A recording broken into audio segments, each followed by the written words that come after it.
precognition I there. do too. So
We were so poor.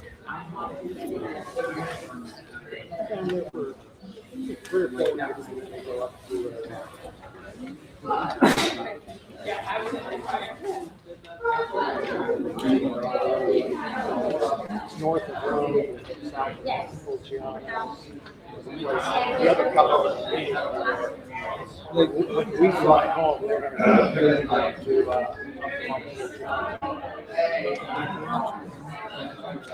Bracciano, Lake Bracciano.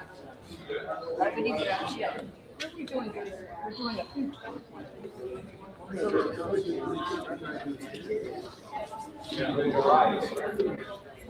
So where's the pedestal?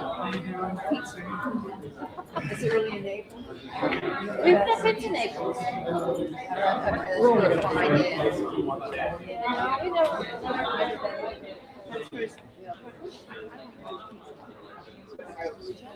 Sure, of course.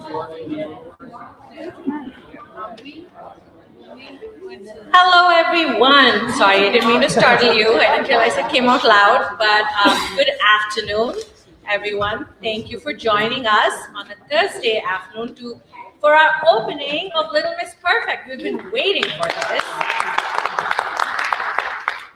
I'm excited to invite Joraya Kwame, the creator of Little Miss Perfect, and Jalen Livingston, the director, and our own artistic director, Jason Lowitt, to talk about how this musical went from a TikTok and YouTube viral video to what we're going to see today. Thank you. Thank you. Is your name Shruti? I got so excited I forgot to introduce who I am. I'm Shruti Mukherjee, Director of Community Engagement. Thanks for being here. Thank you, welcome. Thank you all for coming on a Thursday afternoon. I'm just glad it's over 32 degrees outside for a change. Welcome, everybody. I'm sure all of you know what we do with these About the Scenes programs, but just basically, quickly, this is our opportunity to contextualize on an opening night, official opening night, what the show is and how we want people to think about the show. Not what to think, but how to think about the show before they come to see it. However, it is quite possible that many of you have seen it already. How many of you have seen Little Miss Perfect? Fantastic, thank you. Would you like to come up here and the discussion? Well, thank you for coming back. Great. Then for other folks, this will be new and exciting and great context for you. How many of you are watching the show this evening at the press opening? Great. Welcome. Welcome. Okay, let me introduce these two amazing geniuses to my right, and you have bios in your little programs and in the big program later, and I am not going to be able to cover everything, but I'm going to try. Joraya Kwame, because I actually was reading his, when I first heard about you, which I remember it was not way back, but like 4 years ago, I looked you up and I have forgotten all that I read. So I was reading it again on your website and I was like, you're amazing. Joraya Kwame is a writer and performer from Kalamazoo, Michigan, which is why this show is set in Michigan, one of the reasons. Through performing in the church, you realize that music can surpass a sonic experience and touch the minds and hearts of people, no matter who they are and where they come from. Entirely self-taught, which I did not quite know and remember. You wrote your first musical at the age of 13. It's true. A fictionalized depiction of Martin Luther King Jr. and Coretta Scott's love story, Dream, a New Musical. And then you just didn't stop. Yeah, I couldn't stop, actually. It was just the bug. I got bit by it, and then now I'm this.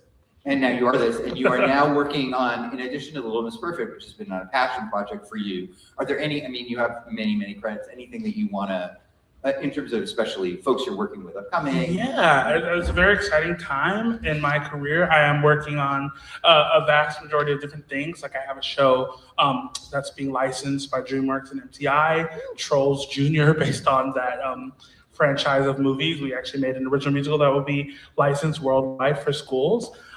They've also just announced, the one thing I can announce is that I'm working on a musical adaptation of the Disney telefilm Polly. It will be directed and choreographed by Debbie Allen. Yeah, she's incredible. Working with her has already been crazy. And Lena Waithe will be writing the book, as well as Michael B. Washington, and I'll be writing the songs with Saida Garrett, who you may know from writing Man in the Mirror by Michael Jackson. So that's the project that I'm allowed to announce, but I have a few other adaptations and original musicals in the pipeline, so keep an eye out for me and all the things coming. In the middle is our amazing director, Jalen Livingston, a Louisiana-raised storyteller, director, and advocate. And I love that you start with storyteller. I have so enjoyed getting to know, well, both of you really. That's just going to suddenly sound bad. I've enjoyed getting to know Jalen, but not you. Many of you know Jalen has a lot of claims to fame, including being the youngest Black director in Broadway history, directing the Broadway production of Chicken and Biscuits in 2021. Yeah-ish. Well, exactly. And many of you will certainly know, have heard about him as co-director of Cats, a Jellicle Ball, which ran at the Perelman Center in 2024 and is now headed to Broadway. In fact, it started rehearsal on Monday, but you are still here with us. So thank you for that. And tomorrow morning you go to continue with that. Many other great credits that you can read about, anything you want to highlight.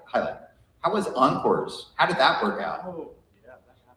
Yeah, Encores was so fun. I don't, for those who maybe don't know, Encores is a series that happens at New York City Center, and it's a 2-week process wherein the theater platforms a score that maybe hasn't been heard or appreciated in a long time, but it's kind of infamously fraught because you get 2 weeks to kind of put on a production. And so we did Wonderful Town, and it was the first New York production of Wonderful Town that starred 2 African-American sisters in the lead role, and it was really fun. And my intention for the entire process was to, can I take a process this rigorous and intense and make everyone have fun the whole time? And we did that, so that was cool.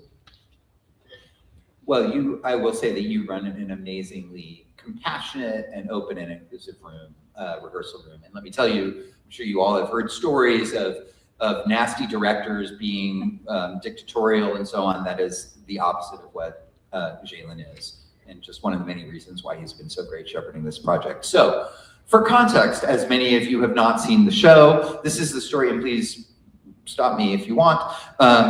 This is the story of Noelle Sanders, a Black high school senior in a small Midwestern town struggling to come to terms with her sexuality against a backdrop of small town thinking, religious fervor, and an ever-present pressure to be perfect. She has stayed in her lane and out of the limelight in her quest to be perfect.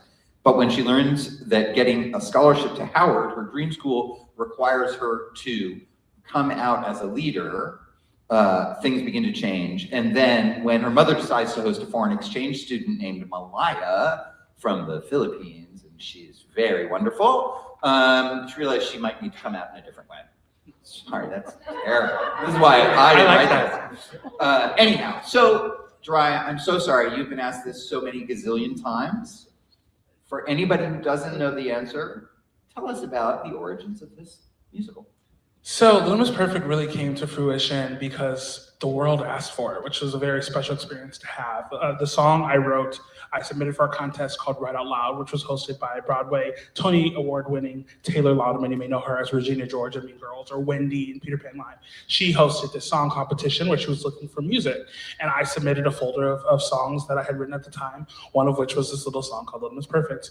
I won the contest. She recorded the first version of the song. It was posted online, and within a year, it had gone completely berserk. Different franchises, like a Disney show, the fans of the show connected the song and made it like a fan song. And there's these things called animatics, which are like drawing cartoons that like fans will create to go along with songs. And so people made that to the song, and before we knew it, there were millions and millions of views on this studio video that she had released, and millions of streams on Spotify and iTunes and all that. And pretty quickly I was getting messages from people all over the world being like, this song changed my life. This song has helped me come to terms with who I am. I was able to perform this song at a cabaret and come out to my parents, and they understood it way more because of the song. And and what's this? What is this? Do more. Can this be a musical? And at first I was a little adverse to the idea just because that wasn't my intention. But then after hearing more of these stories from people who felt represented, which is something that I relate to as a actor, oftentimes trying to find myself in roles or try to make myself fit to roles that I didn't necessarily feel like represent who I am until, like Lin-Manuel Miranda wrote In the Heights, and then all of a sudden, whoa, there's a character, there's Benny, someone who's a contemporary Black man I could actually relate to. That paying that idea forward and trying to create a coming of age story that allows people to see themselves in this coming of age medium that may have not felt represented before has been the journey of this, and releasing music along the way and the concept of musical online. Oh, and here's my family. Hello. Hi, yeah, give it up for my family, y'all. They are. And so then from there, it's been a process of listening to fans, and what they said about what I've shared about the story along the way has helped guide the development. And now we are here in Only Maryland putting up the first version of the whole thing. And so it's been a whirlwind. Jalen, how did you get there? So I had somehow missed that whole viral moment. I don't know if I was, things were happening differently from my COVID. I was not engaging in an inspirational song that was changing my life. I was like, eating and being depressed and not going outside. And at some point after all of that, I got connected with Nicole LaFontaine and Steven from Straighten Your Crown Productions, who are our commercial producers on the show. And I was just asked to go to lunch. And I went to lunch, and I think I was given some music first. So I hadn't read the script, but I was given some music to listen to. And in terms of musicals, I love musicals so much. I direct all kinds of things, but I kind of always see everything as a musical. And I think that the thing that I'm always looking for is a score that like my 15-year-old self would have been ignited by or wanting to have as my own experience. And the moment I listened to Jariah's music, I was like, oh, well, a new voice has entered the group chat. And like, I just knew immediately that I was about to encounter someone who, with or without me, was about to take off. And after meeting with Nicole, she connected me with Jariah more formally. And we had like a 2-hour Zoom. Yeah. Wherein by the end of that Zoom, I was his director, and we set off on a journey of going from, draft 1 or 2 of a script to now how many drafts? 19, drafts, 20, 19, 21, 20, something, yeah. Crazy like that. And so it's been a really full circle experience to land here at opening night on an actual thing we can look at and say, okay, this is where we are now, wow. And even that is such a rare experience to have as a person who develops stories for a living. Even within that, yes, amen. Even within that, it's very rare that you get to take something from the very beginning all the way through, actors and designers and producers and audiences coming in to now help us figure out what the next step of the journey is. I am so happy we have Jariah's new nephew, your first nephew. Let me tell you, Jariah, I have 14 nieces and nephews. Wow. So you've got a journey to go. I've still got a way to go, but yeah, that's nephew number 1 over there. He's just saying hi. So 19 or 20 drafts, and we're not talking about like a draft where you've been submitting on draft 20, which we're currently working on. That was at first rehearsal, and you have since written whole new songs. Right. So tell us, but first think back, if you will. Tell us about the actual journey of development on the show. What were the significant parts after you decided, yes, the fans are telling me I should make this into a musical? Here are the significant steps. I think for me, I had to kind of start with a concept and like almost like a mood board in my brain of like, what would this be? I know it was a coming of age story. Obviously, it's set in the backdrop of a high school. The lyrics of the song talk about student council. So that it kind of became a fun Easter egg game of like which things in the song that everyone knows could be extrapolated as plot points. Or like in the lyrics, she says, a pretty girl walks by her locker. So boom, love interest, very helpful for a musical, right? Student council, that's where the idea of running for class president, which is a plot point. She says head of the student council in that song. So that became an Easter egg. She talks about this exhilarating night when the school came over and there was drinking and partying, where she kind of lets go for the first time. And that inspires a big plot point that is essential to the musical. In addition to content and story points, there's also the sonic inspiration. The song has a very specific sound that isn't necessarily the sound that all my music is in. That was an anomaly for me as a composer. So it was a challenge to go, how do I find expression in my individuality while also kind of feeding it through this lens of this aesthetic that I had accidentally created with this song that now everyone's like, yeah, we like this, turn this into a whole musical. You have to be kind of thoughtful about how you're going to interpret that and create a full score, because also it's like you don't want to have 12 songs that are all the same, that are all standalone songs. That's kind of a song cycle. You kind of need to like create a musical world and a vernacular in which you can express a full score and different characters and different vibes and up-tempos and charm songs and I want songs and all these things that we do in musical theater.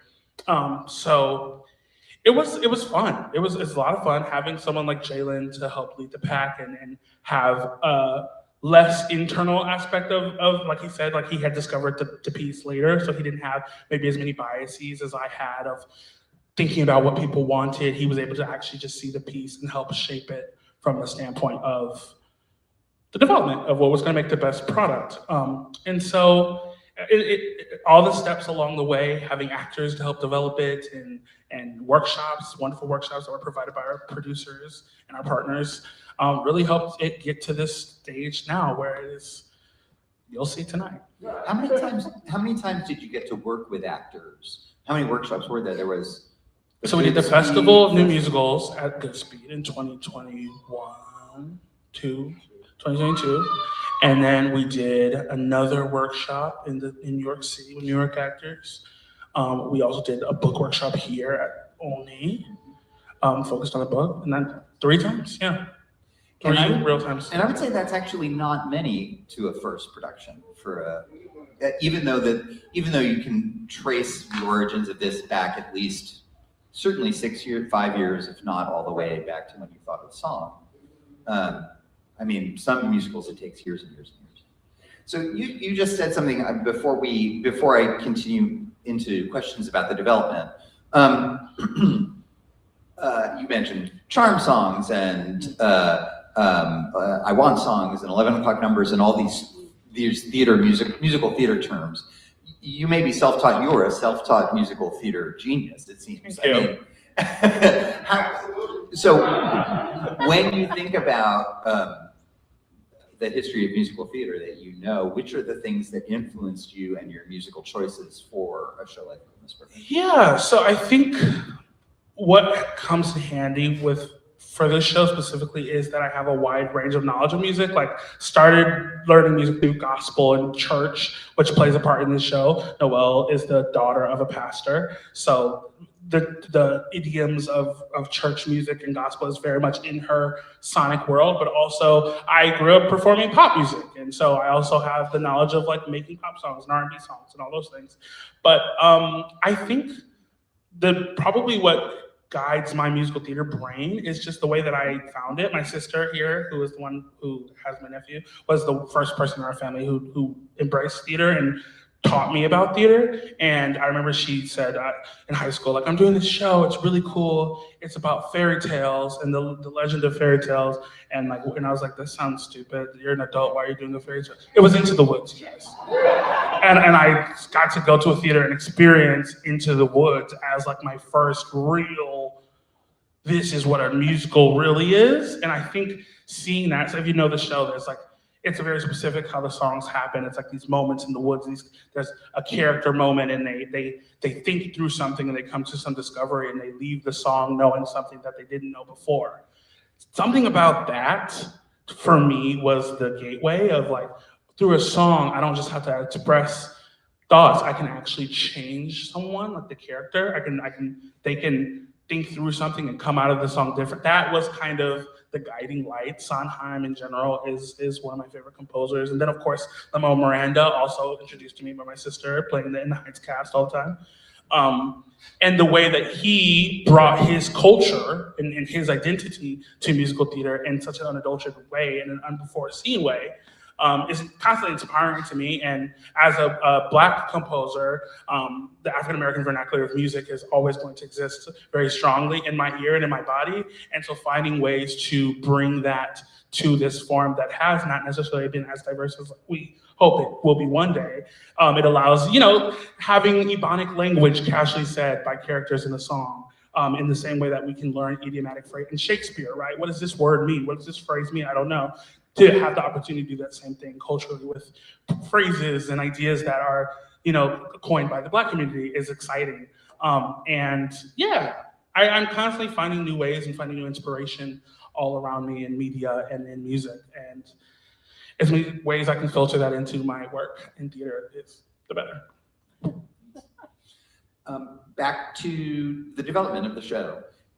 What were the changes that you found in the story? And I'm going to ask also Jalen to weigh in on changes that were significant that you found. I mean, that I only read the 2023 draft. That was the first, 22 draft. That was the first draft I read, and that was probably already like draft 11. Right. So, and that was hugely different from what y'all are going to see tonight. So what have been the significant changes you would say in the story? I mean, yeah, there's been a laundry list of evolutions in terms of story and plot, but I think they've all, at least I think we can categorize from the moment we've met to this night, that this time in the show's development has really been about trying to understand this main character of Noel. And so a lot of the changes have ricocheted off of getting to understand the protagonist and the protagonist's journey much more clearly.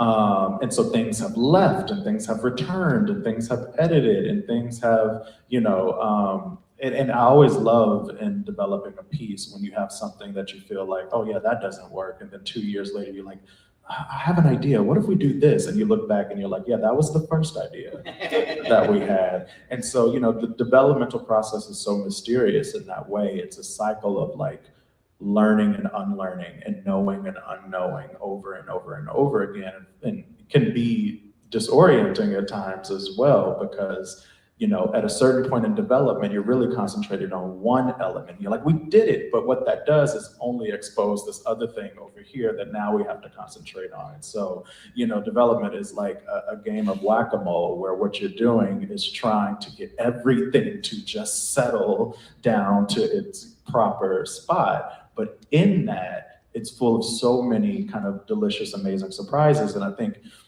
the journey of collaborating with Jiraiya on this piece was really about how do we go from creating a story that other people think they want this song to be about, to now creating a space that's really a reflection of what the writer Jiraiya is trying to say to us today in this time. And so a lot of the changes for me have come out of the question, what is Jiraiya trying to say? And then embracing the changes that come. And so, yeah.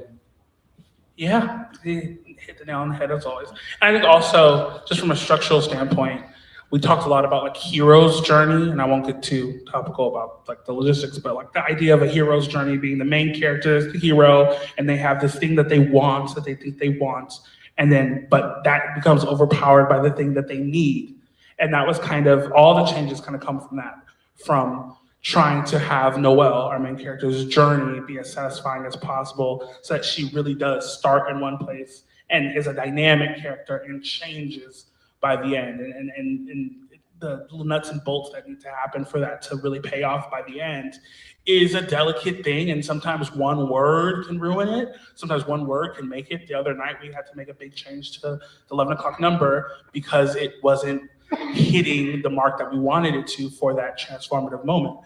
So having that to kind of work from, and not just like being from the outside trying to make a show, but actually getting into this character and trying to give her what she needs to be complete was, I would say, guiding all the choices.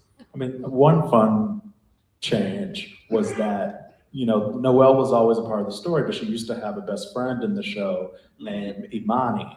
And Imani was a whole other character and a whole other Imani. track, yes. And we had this moment in development where we realized that, oh, why this isn't working is because Noelle and Imani actually are supposed to be one person.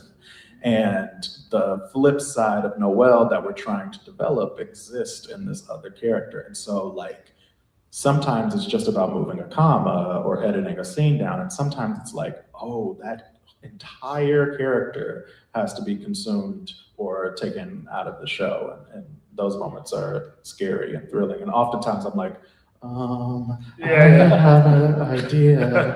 Well, and that's why you have to trust your director. And like he said, when we first met on that Zoom call, what I immediately got from Jalen was a lot of times directors or collaborators in general will see what you're doing and they'll say what they think it should be, or they'll say what they think it is. When I talked to Jalen, I felt like he was saying what I wanted it to be. And I didn't necessarily feel the way that he was describing it. I wasn't seeing it that way yet, but I was like, I think he's going to be the person to know how to get it to that point, because he was speaking, he was seeing what wasn't quite fully on the page yet. And so, yeah, when he called him after our New York workshop, where we had Imani as a character, and we had always been going back and forth where it's like, oh, she's such a good character. I want to know more about her, but we can't because she's not the main character. To have the realization when he said it, it was like, I mean, you hold your character so close, so it just shows how much I trust him, that after he said it, I like really thought about it, and I was like, yeah, I guess it's really like Imani's not going away. She's actually becoming bigger in the story. So he's just suggesting this character. So that changed the whole path of the show. And yeah, that was a good thing to point out. It is a really special skill to be able to talk to, whether it's a producer talking to a director or a playwright, or somebody talking to a playwright, to be able to get at what is it that you are trying to get at. Because we so easily, I can speak for myself, I fall so easily into, oh, but I want it to be whatever, which is always really difficult. So I love what you're saying about Jalen in that regard. Now, on the other side, on your other shoulder, you've got Michael Corey for the past year. So for the past year, we've all been working with a dramaturg named Michael Corey, who, if you ever saw anybody see Grey Gardens here, yes, he wrote Grey Gardens, the book and lyrics. And he signed on, he doesn't do dramaturgy really, but he signed on to do this because you knew him. Yes, so I actually met Michael Corey. I did the Dramatists Guild Fellows. They do this the Dramatists Guild Foundation does a fellowship program for musical theater writers. And I was chosen to do it. And Michael Corey is one of the chairs of the musical theater fellowship. And getting his feedback during that fellowship was super invaluable. And he writes operas as well. So his knowledge of dramaturgy from the standpoint of weaving songs together is really something to behold. And so when we needed some help with this, he was the first person I thought of, and I was so surprised and honored that he agreed to come on as our dramaturg. And he has just been a guiding light of the cut and dry structure stuff that sometimes when you're a young dreamer with a lot of ideas, you can not see some of those tent poles.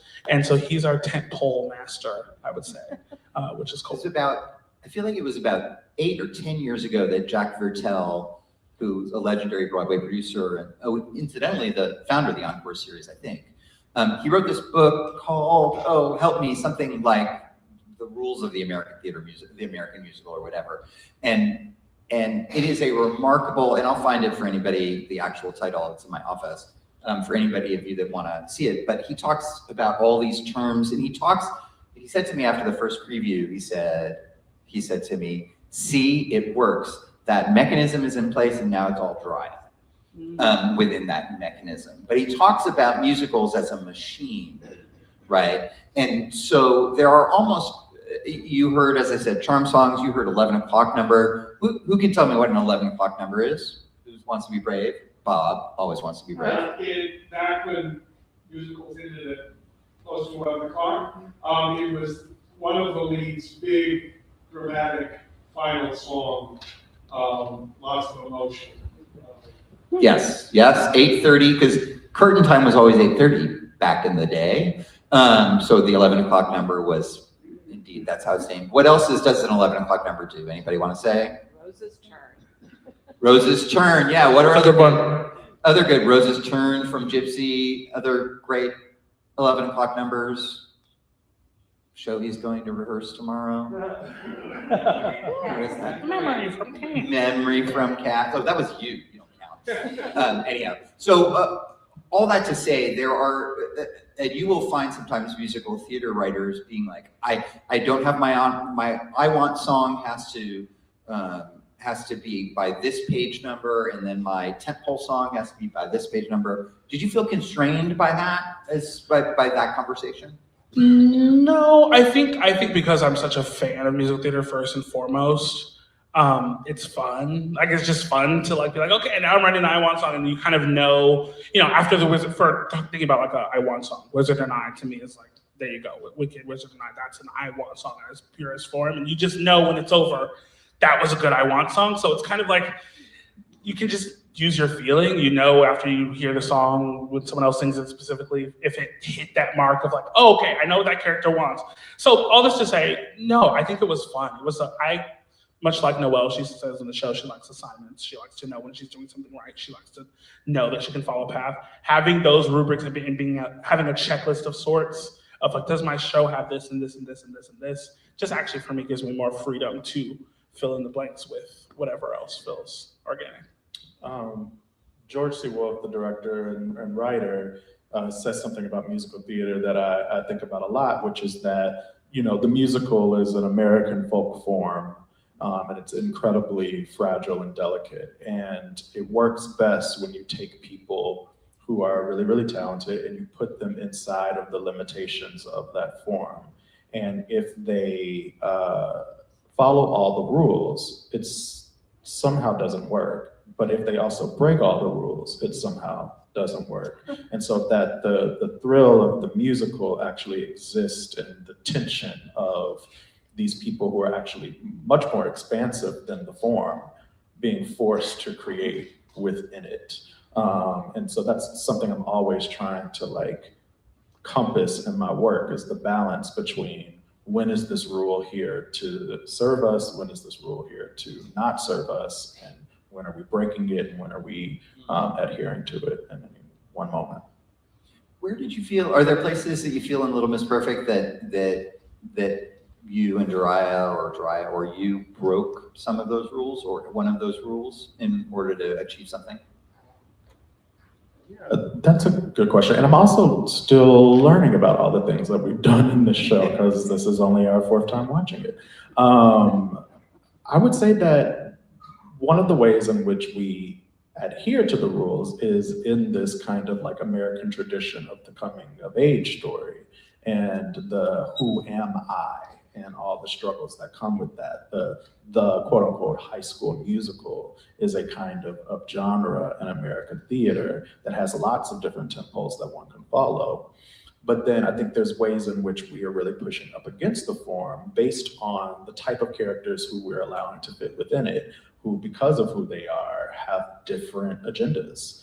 And so their agendas take the musical sometimes in really different ways. And so who gets to fall in love with each other can feel different and look different and create new opportunities within the form.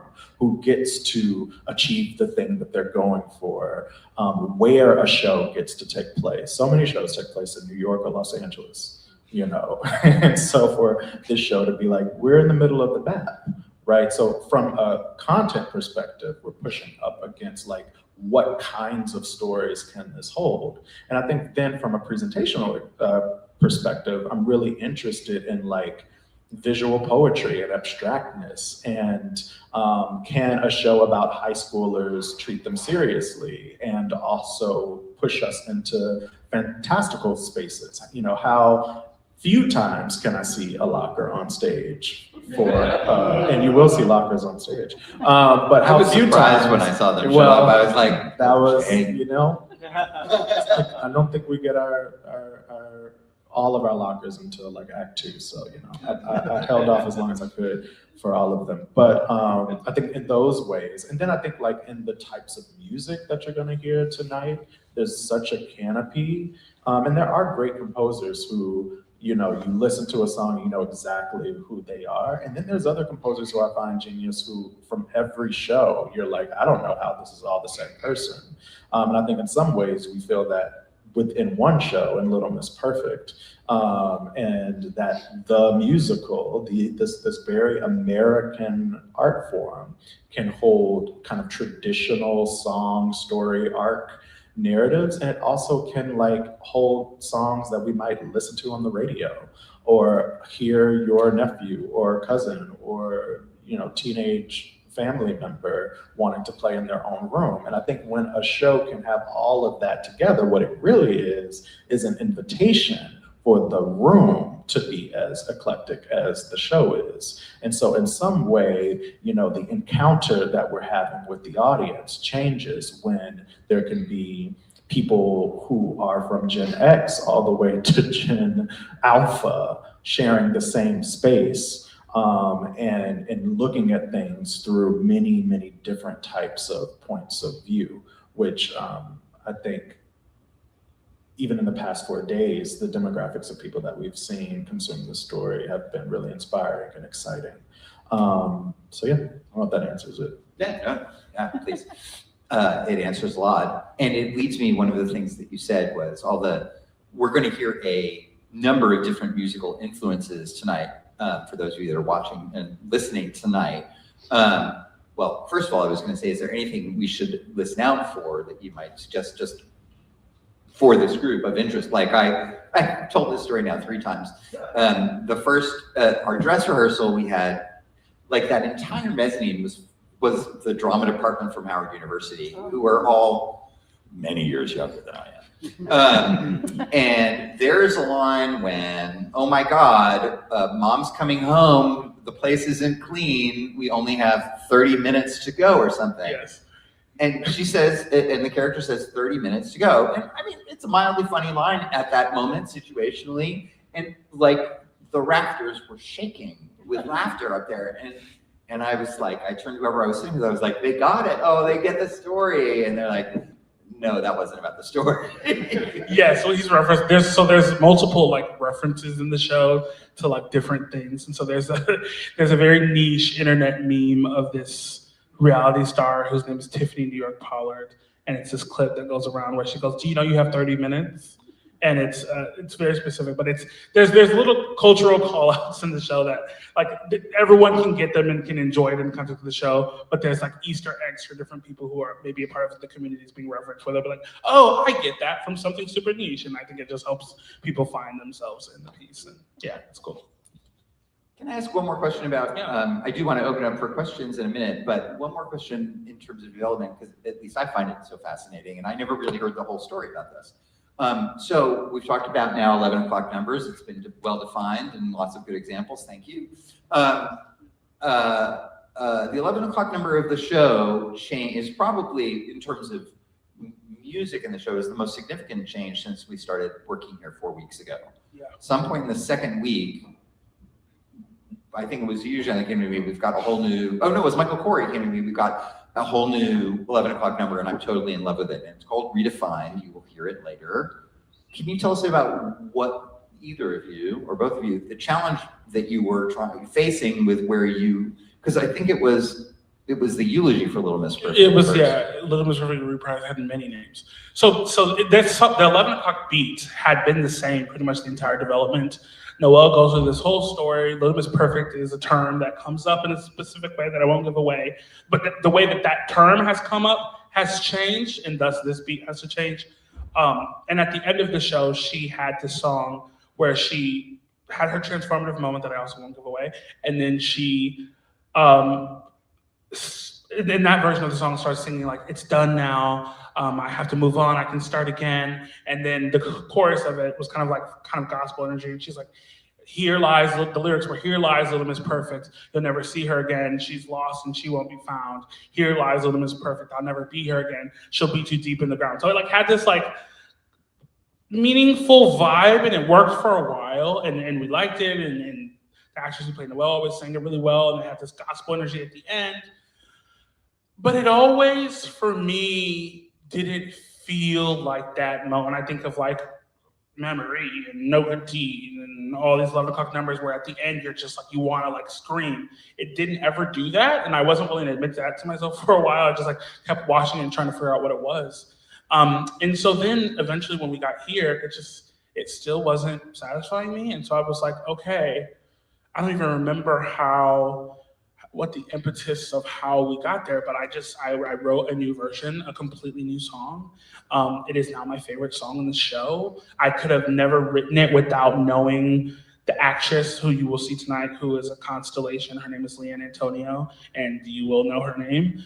She has a very specific voice and a very specific range. So knowing that it was gonna be her singing it, and being able to range test her and have it be the perfect key for her, and the kind of things that she can do, and also weaving together themes that did not exist in other drafts. So I ultimately had to rewrite the song because the show had changed so much that this moment of transformation had to be different in order to like come full circle to all these different ideas that have been building as we developed the show.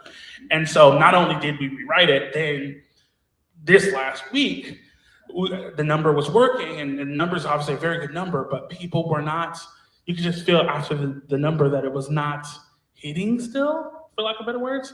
And so then we stayed up really late, like 2 nights ago, and we were trying to crack it and figure it out and kind of rewrote the song a bit, and then put it on the actress yesterday morning, and she performed it yesterday night, and the crowd erupted like they never have. And you could tell that the actress was really emotional, and afterwards all the cast was like, yeah, that's it. It was a very memorable moment that we'll always remember of the show, finally fully locking it. I'm so distracted by my nephew. So cute. But yeah, say more, Jay. You have something more to say. Oh, I was just gonna say that I think, yeah, we learned more about the character, so the circumstances of the song needed to change, but also I think the original song was more of a declaration, and we needed the song to actually be an X-ray and to show you internally how this character was gonna get to the end of her change. X-ray is a really good word when I think about it. Yeah, and so like the song was a great song as a song, but it was a banner, and we needed it to be something else. And I think anytime we've had to like really go back into a piece or really create a big revision, it's always like, Jariah, what do you, like, go back to your own circumstances, go back to your own feelings, and like put yourself inside of this character. And anytime he does that, it's brilliant. And just to say, like, our amazing creative team, you know, what you're gonna see tonight is really not just us, it's like mostly him. And then there's a whole army of people, but just to shout out our choreographer, Chloe, and our music director, Patrick, the way our collaboration works a lot of the times is we'll be at rehearsal all day, we'll have dinner, and we'll be like, oh, we're so tired. Okay, are you gonna come over? Okay, come over. We'll just like have a glass of wine. It's fine, you know, we'll relax. And then someone will bring something up, and someone else will bring, and then the conversation will start to bubble, and we'll go from the dinner table to the couch, and now all of a sudden it's 11:30, but the laptop is now opened, and now it's 1 in the morning, and now it's 2 in the morning, and that just through like really rigorous conversation and debate and what if and da-da-da, and it's something about that stimulation, and then Jariah just behind the computer making it happen. And so whenever we're in that energy, I know whatever is going to come out of it is going to be the right answer, even if it's going to be really rigorous and exhaustive to get there. And I've never worked with a team where, you know, I can't wait to sit in a circle and just figure it all out. And so, yeah, that happened a few nights ago with this song, and it was, I think you left the house at 2:30 in the morning, and then went home and did more rewrites. Right, So for the you were script. asleep at like 4 in the morning. I haven't been sleeping much, but it's okay. And then that's, yeah. So there's things that the paint is still drying on in this show. And then there's things that have been a part of it since before it was a show. And also, fun fact: the song that was cut. Oh, I was gonna say. Oh, did I? Oh, I'm sorry. No. You will hear that song, what that song was, as the like post-curtain song. So just the Easter egg that you all will know that no one else will. It is a good Easter egg because nobody else who sees it tonight, other than you all, will know what that was before. We do have to give the theater over in 10 minutes for the lighting team's work. So I'm just going to take a couple of questions, if there are any, from folks. I'm going to start with Andrea in the center, second row. So what we see tonight, will we see this 2 weeks from now, or will it change? Will it change between now and 2 weeks from now, 3 weeks from now. if we're seeing it? You'll see the same material. And I hope that in 2 weeks, when we come back and look at the show, it's deeper and better and quicker and all the things. But we have been told we have to take the hands off. And so the hands have come off for this version of the show. Good. Yes, Margaret, and then How did the show come to Olney? I'm so delighted, but what was the process? I'm thinking about Boston, out of town, swapping songs. Yeah, sure. So, just very briefly, so as you heard Drea saying, in 2023, the show was workshopped at Goodspeed Opera House out in East Haddam, Connecticut. Goodspeed, if you're not familiar, is a lion of the regional theater, particularly music theater movement. Annie got its start there, as is its big claim to fame, and many others. In any case, the artistic director of Goodspeed is somebody that I know, and she'll actually be here tonight. She may be in the room hiding, I can't see. And I was at a conference called the National Alliance of Music Theater and was invited out by this woman, Donna Lynn, to meet Nicola Fontaine, the commercial producer who had actually done the financial background of commissioning this into a musical. And I sat down and we talked about it. And then because I was even in a deeper, darker hole than Jalen was during the pandemic, I discovered Little Miss Perfect in 2023 and called Donna Lynn and said, we want to help. We love this. Thank you for doing that. Yeah. We're so glad to be here. I appreciate the insight on the development of the characters. That really was interesting. Thank you very much. My question is whether during this development, if you had any thought about what audience you were trying to reach, and did that change anything in the development as you were going along? I'll just quickly repeat, in the course of the development, did thinking about the audience for whom you were writing change your process? I think what I will say is that just from a purely artistic standpoint, I'm always trying to like channel what would 15-year-old Jalen be interested in and trying to let that impulse speak as loudly as it can first. So audience of one actually is the first door I'm trying to open, is like what delights me. And then from there, I think about theater as an event. And so I do actually think a lot about the people who might be out there. And if you're working in a commercial musical space, like you're not going to see like downtown experimental confrontation theater tonight, though that's also fun and I've made that as well.